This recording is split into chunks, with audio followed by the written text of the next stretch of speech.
In a cramped testing facility outside Chongqing on August 14, 1968, a pistol that looked almost identical to the legendary American Colt M1911 exploded during its 200th round of testing, sending shrapnel through test shooter Lieutenant Chen's hand and embedding fragments in his forearm.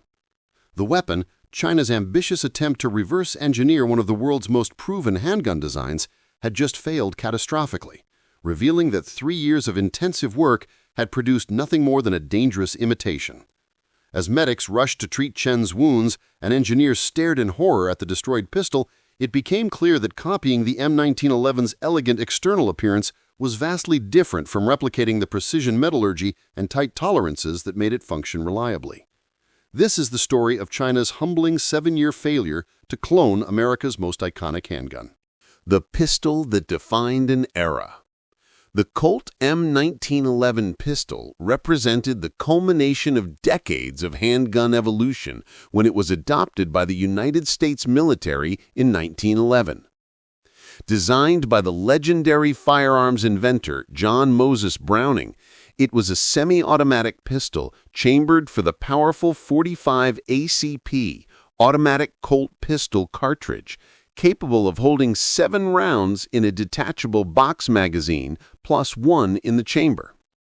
The pistol combined stopping power, reliability, and elegant mechanical design in a package that would serve American forces through 2 world wars, Korea, Vietnam, and countless other conflicts.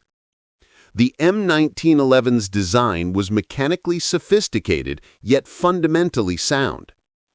It used a short recoil operation where the barrel and slide locked together for a brief moment after firing, then separated as the slide continued rearward to extract and eject the spent cartridge case, cock the hammer, and compress the recoil spring. As the slide returned forward under spring pressure, it stripped a fresh cartridge from the magazine, chambered it, and locked the barrel and slide together again, ready for the next shot. This entire cycle occurred in a fraction of a second, and the mechanism had been refined through years of testing to function with extraordinary reliability. By the mid-1960s, the M1911 had established itself as perhaps the most successful military handgun design in history. Millions had been manufactured by Colt and various contractors. The pistol had proven itself in the mud of the Western Front, the jungles of the Pacific, the frozen mountains of Korea, and the rice paddies of Vietnam. Its reputation for reliability and stopping power was legendary among soldiers who carried it. For Chinese military planners in the mid-1960s, the M1911 represented both an immediate practical need and a longer-term strategic goal. The People's Liberation Army was still equipped primarily with a hodgepodge of weapons: Soviet Tokarev pistols, captured Japanese Nambu pistols, and various other handguns of uncertain provenance and condition. Officer sidearms were particularly problematic, with chronic shortages and reliability issues. The M1911, captured in significant numbers from nationalist forces who had fled to Taiwan and from American forces during engagements in Korea, offered a potential solution if it could be reverse-engineered and manufactured domestically. The broader context was the Cultural Revolution, which had begun in 1966 and created intense political pressure for displays of revolutionary achievement and self-reliance. Factory managers and engineers were under constant scrutiny to demonstrate that Chinese workers could match or exceed the accomplishments of capitalist nations. The M1911 project became caught up in this political maelstrom, with technical reality often subordinated to ideological imperatives. The project begins. The project was formally initiated in March 1965 at State Arsenal 66 in Chongqing, a facility that had been producing various small arms since the 1950s.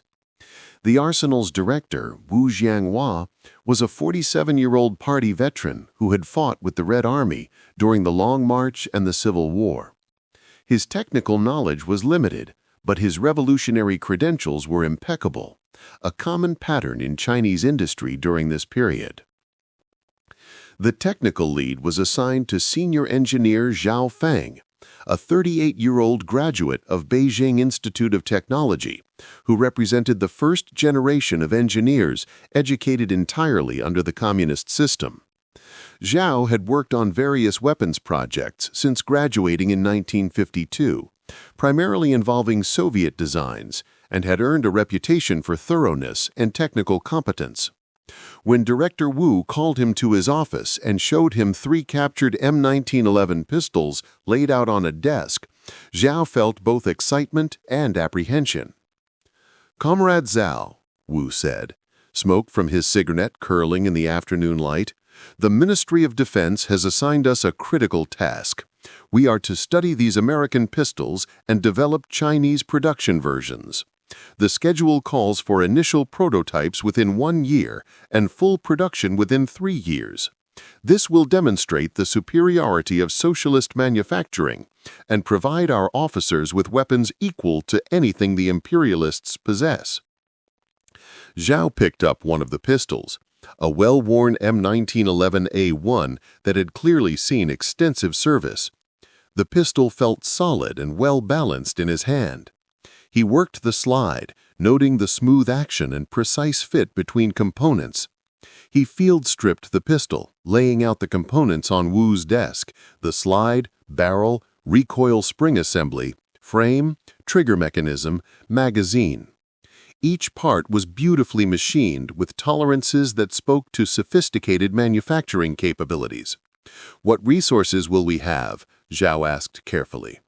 "Whatever is required," Wu replied, with confidence that Zhao would later recognize as dangerously naive.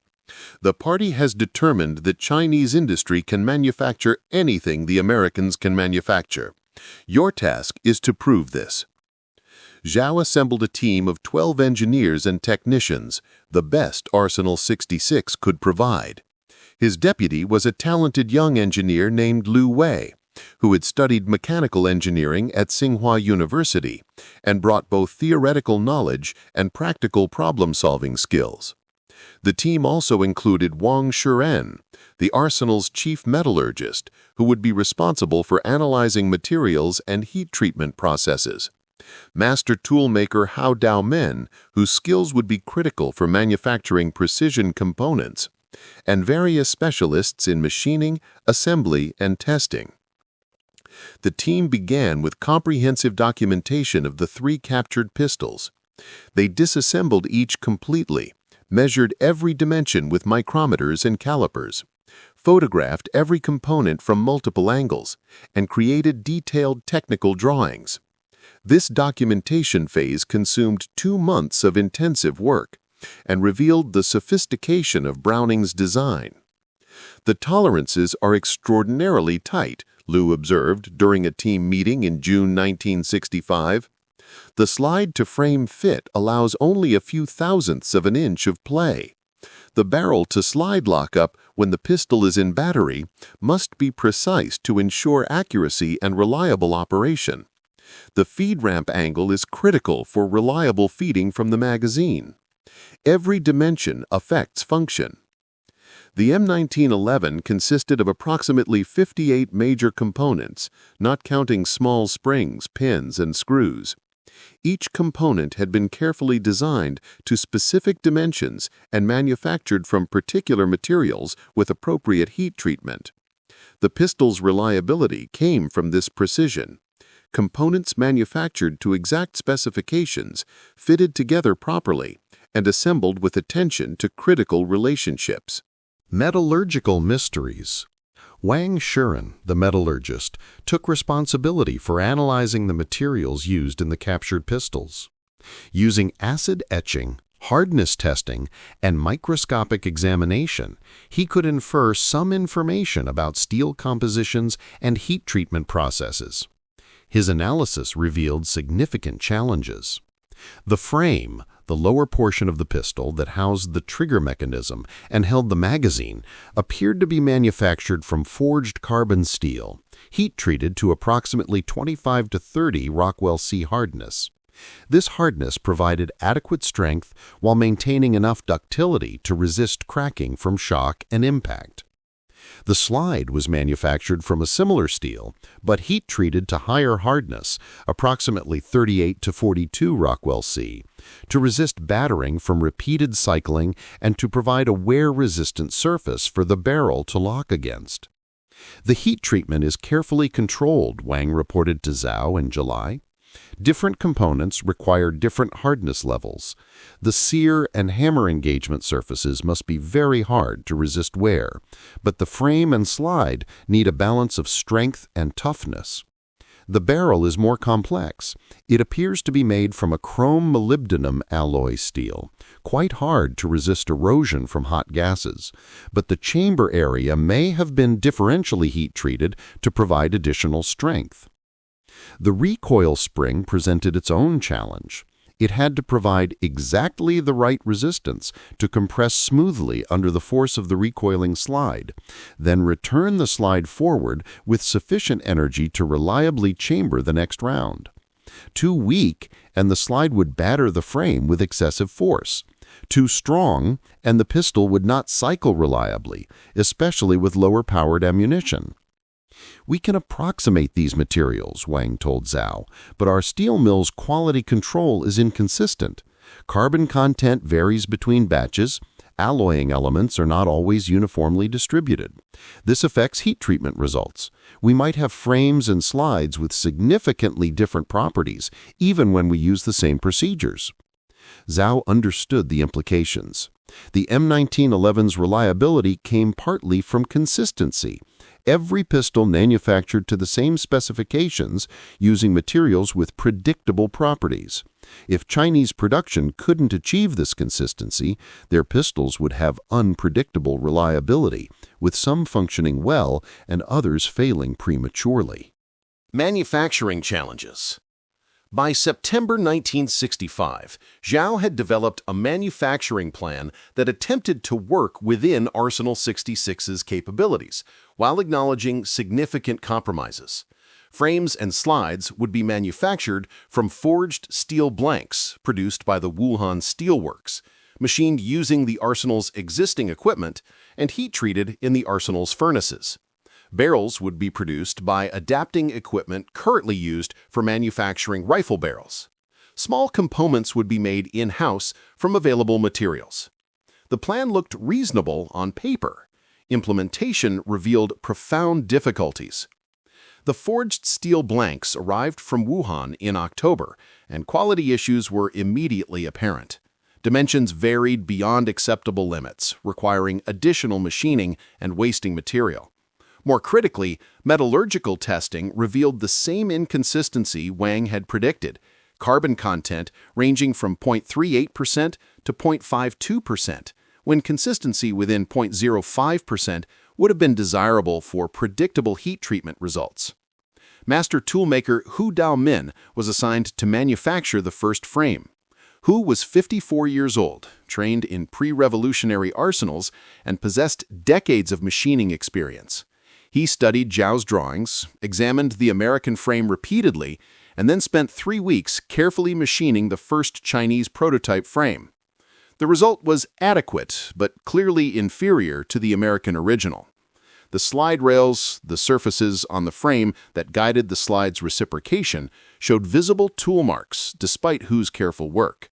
The tolerances were looser, with the slide-to-frame fit showing perceptible play that would affect accuracy. The magazine well dimensions were slightly off, causing magazines to fit loosely. "Our machines cannot hold the required tolerances consistently," Hu told Zhao quietly after the frame was complete. "The milling machine spindle has bearing wear. The surface grinder cannot maintain flatness across the slide rails to within the specifications. I can make individual parts that work, but making hundreds of identical parts to exact specifications will be very difficult." The slide manufacture was assigned to another senior machinist, and similar problems emerged. The breech face, the surface against which the cartridge case head rested when chambered, had to be precisely perpendicular to the bore axis and properly heat-treated to withstand repeated impacts. The ejection port had to be accurately located and sized. The extractor cutout and firing pinhole had to be precisely positioned. Each feature presented opportunities for dimensional errors that would affect function. Barrel manufacture proved particularly challenging. The .45 ACP cartridge generated approximately 21,000 pounds per square inch of chamber pressure, not as extreme as rifle cartridges, but still requiring strong, precisely manufactured barrels. The chamber had to be reamed to exact dimensions to ensure reliable feeding and extraction. The bore had to be precisely sized and properly finished. The locking lugs on the barrel that engaged the slide during firing had to be accurately machined to ensure tight lockup. The locking lug dimensions are critical, Liawei explained during a technical review in December 1965. When the pistol fires, the barrel and slide are locked together. The locking lugs on the barrel engage matching recesses in the slide. This lockup must be tight to ensure accuracy and contain the forces of firing. If the lugs are undersized or poorly fitted, the barrel will have excessive play, affecting accuracy and potentially causing accelerated wear or even failure. The first prototype. By March 1966, the team had manufactured enough components to assemble their first complete prototype. Designated the Type 66 pistol internally, it superficially resembled the M1911A1, but revealed its compromises upon close examination. The finish was rougher, with visible machining marks. The slide-to-frame fit was noticeably looser. Various details differed from the original due to manufacturing limitations or misunderstanding of critical dimensions. The test firing was scheduled for March 28, 1966, at Arsenal 66's testing range. Zhao brought his entire engineering team, along with Director Wu and several military representatives from the Beijing Ordnance Department. The test shooter was Lieutenant Chen Guohua, an experienced pistol marksman who had fired thousands of rounds from various weapons. They had 50 rounds of captured American .45 ACP ammunition for testing, carefully preserved for this moment. Chinese ammunition production was planned, but not yet implemented. Developing the cartridge was a parallel project with its own challenges. Chen loaded 7 rounds into the magazine, inserted it into the pistol, and chambered a round by racking the slide. He assumed a two-handed shooting stance, aimed at a target 15 meters distant, and fired. The pistol discharged with a satisfying boom, and the empty brass case ejected cleanly. Chen fired a second round, then a third. The fourth round fired normally. The fifth round. The slide failed to return fully to battery. Chen attempted to manually push it forward, but it was stuck approximately 1 centimeter out of position. The pistol was jammed solid. Zhao took the pistol and examined it carefully. The problem was visible, a failure to feed. The slide had stripped a cartridge from the magazine, but failed to fully chamber it. The cartridge was stuck at an angle, with the bullet nose jammed against the feed ramp and the case ram caught on the barrel hood. Clearing the jam required removing the magazine and manually extracting the stuck cartridge. "The feed ramp angle is wrong," Liu observed, examining the barrel, "and the magazine lips are slightly out of specification, causing the cartridge to be presented at incorrect angle. The slide doesn't have enough momentum to overcome friction and fully chamber the round. Either the recoil spring is too strong, or there's excessive friction in the slide-to-frame fit." They adjusted the pistol and attempted to continue testing. Over the next 2 hours, the prototype fired approximately 30 rounds, but experienced frequent malfunctions, failures to feed, failures to eject, failures to lock the slide back after the last round. Sometimes it would fire several rounds successfully, then jam. Other times it jammed on the second or third round. Director Wu's displeasure was evident. The American pistol fires thousands of rounds without such problems. Our pistol cannot fire even 50 rounds reliably. This is unacceptable. Zhao tried to explain the technical challenges, the tolerance issues, the material inconsistencies, the difficulty of achieving proper dimensional relationships between components. But Wu was not interested in explanations. You have 1 year to solve these problems. The party expects results, not technical excuses. Years of iteration. The period from 1966 to 1968 was consumed by endless iterations. Zhao's team built 17 more prototypes, each incorporating modifications intended to address problems discovered in previous versions. They adjusted feed ramp angles, modified extractor tension, refined slide-to-frame fits, experimented with different recoil spring weights, and changed surface treatments. The Cultural Revolution, which began in earnest in 1966, added political complications to the technical challenges. Factory workers were organized into revolutionary committees that challenged traditional hierarchies. Engineers were sometimes subjected to criticism sessions for bourgeois technical thinking or worship of foreign designs. Zhao had to balance technical honesty with political survival, carefully framing problems in ideologically acceptable terms. Each prototype worked slightly better than its predecessors, but none achieved the reliability that would be acceptable for military service. The fundamental problems were systemic. Arsenal 66's equipment couldn't consistently hold tight tolerances across production runs. The steel quality varied unpredictably, causing components to have different strength and wear characteristics. The accumulated manufacturing knowledge that American armories had developed over decades of M1911 production simply didn't exist in China. By mid-1968, Zhao had to privately admit what he couldn't yet say openly. They were unlikely to succeed within any reasonable time frame. The M1911 was not just a clever mechanical design, it was the product of American industrial maturity, specialized steel production, precision manufacturing equipment, and decades of accumulated expertise. China in the 1960s lacked these foundations. The team made progress on some issues. They developed more reliable magazines through trial and error. They refined the feed ramp geometry to improve feeding reliability. They adjusted extractor dimensions to reduce ejection failures, but solving one problem often revealed another, and the pistols never achieved consistent reliability across all samples. The ammunition situation compounded difficulties. Chinese manufactured .45 ACP cartridges began arriving for testing in late 1967, produced at a facility in Shanxi province.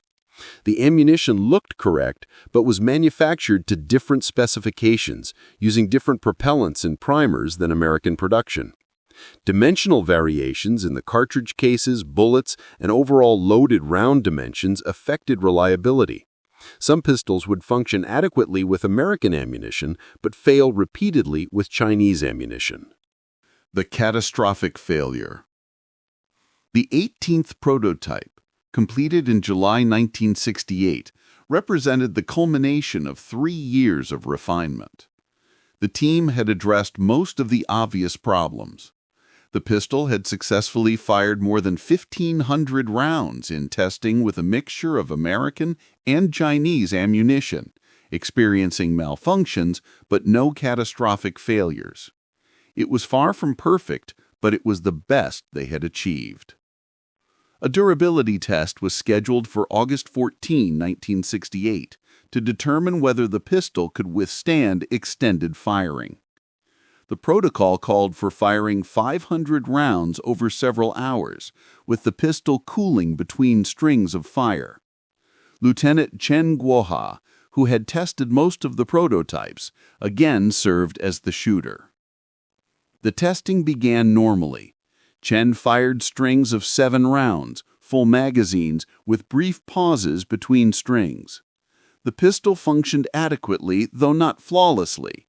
There were occasional failures to eject or failures to lock back after the last round, but these were considered acceptable for a prototype still under development. By the 200th round, Chen reported that the pistol was becoming noticeably hot from repeated firing, but function remained adequate. Zhao observed from several meters away, taking notes on each malfunction and recording the round count when they occurred. Chen loaded a fresh magazine and resumed firing. He discharged 3 rounds successfully. On the 4th round, there was an explosion.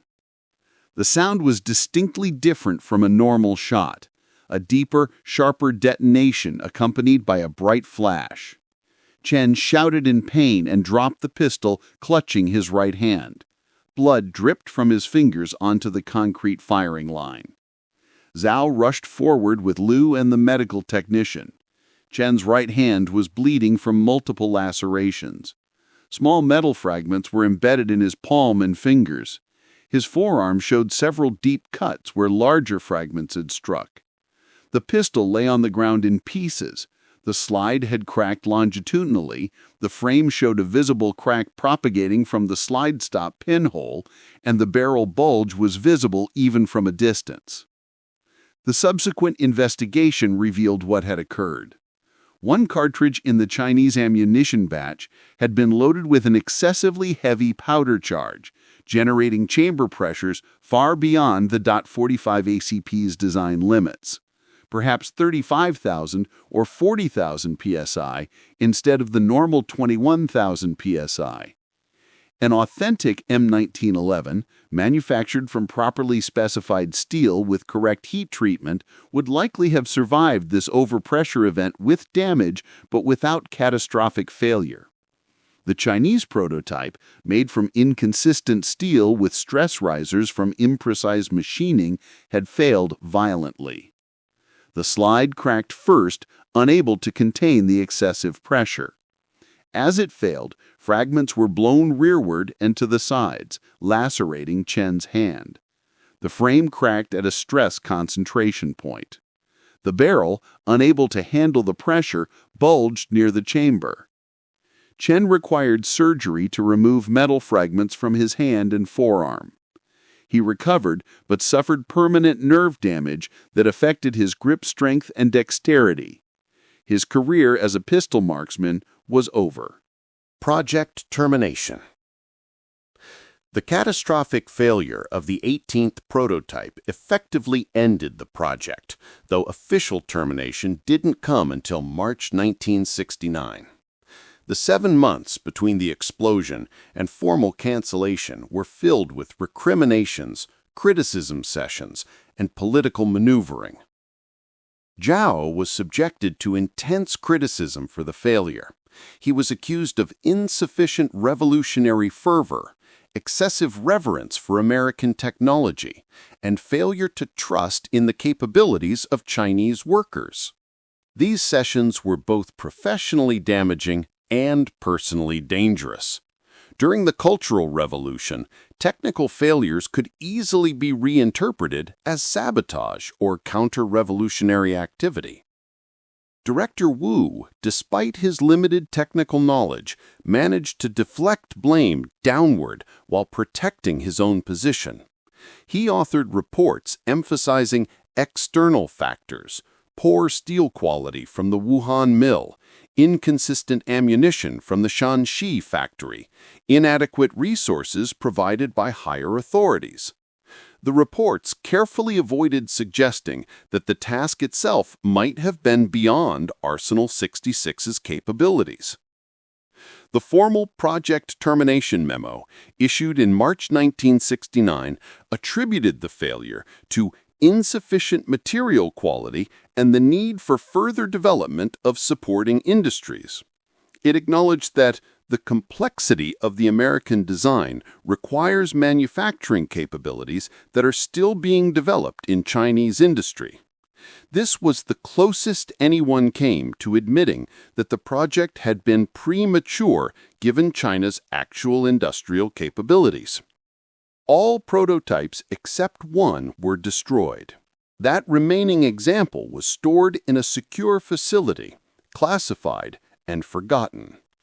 Technical documentation was archived under restricted access.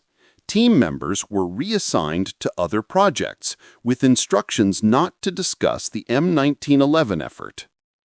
China continued to rely primarily on Tokarev pistols and eventually developed the Type 54 pistol, essentially a Chinese-manufactured Tokarev variant that matched available manufacturing capabilities. When Chinese designers eventually did create indigenous pistol designs in later decades, they were simpler mechanisms that could be manufactured reliably with Chinese industrial standards. Lessons in Steel and Humility. For Zhao Feng, the M1911 project became a defining experience that shaped his approach to engineering for the remainder of his career.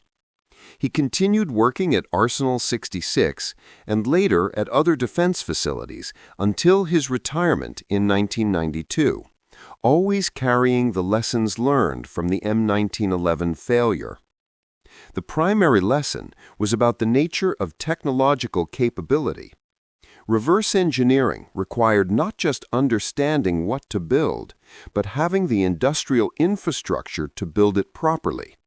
The M1911 was not just John Browning's brilliant design. It was the product of American steel quality, precision manufacturing equipment, accumulated production knowledge, and consistent quality control. These elements couldn't be replicated by studying a finished pistol and making drawings. "We saw the M1911 and thought it was just a pistol," Zhao later told engineering students in a rare discussion of the project in the 1980s. "We should have seen the entire American industrial system that made it possible.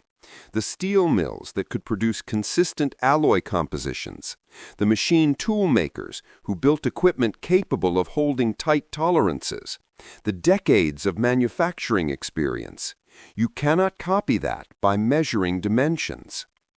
The project also taught Zhao about the importance of honest assessment versus political expediency. The pressure to demonstrate revolutionary achievement and claim ideological superiority over capitalism had pushed the project forward despite clear technical obstacles. Honest admission that the task exceeded current capabilities would have been politically dangerous, so the project continued until catastrophic failure forced termination. This pattern, political pressure driving technically unrealistic projects, would be repeated many times in Chinese industry during subsequent decades, though with gradually improving results as industrial capabilities matured. By the 1990s and 2000s, China had developed manufacturing capabilities that would have made the M1911 project straightforward. But in 1965, it was simply premature. Legacy. The M1911 itself continued in American military service until 1985, when it was officially replaced by the Beretta M9 pistol.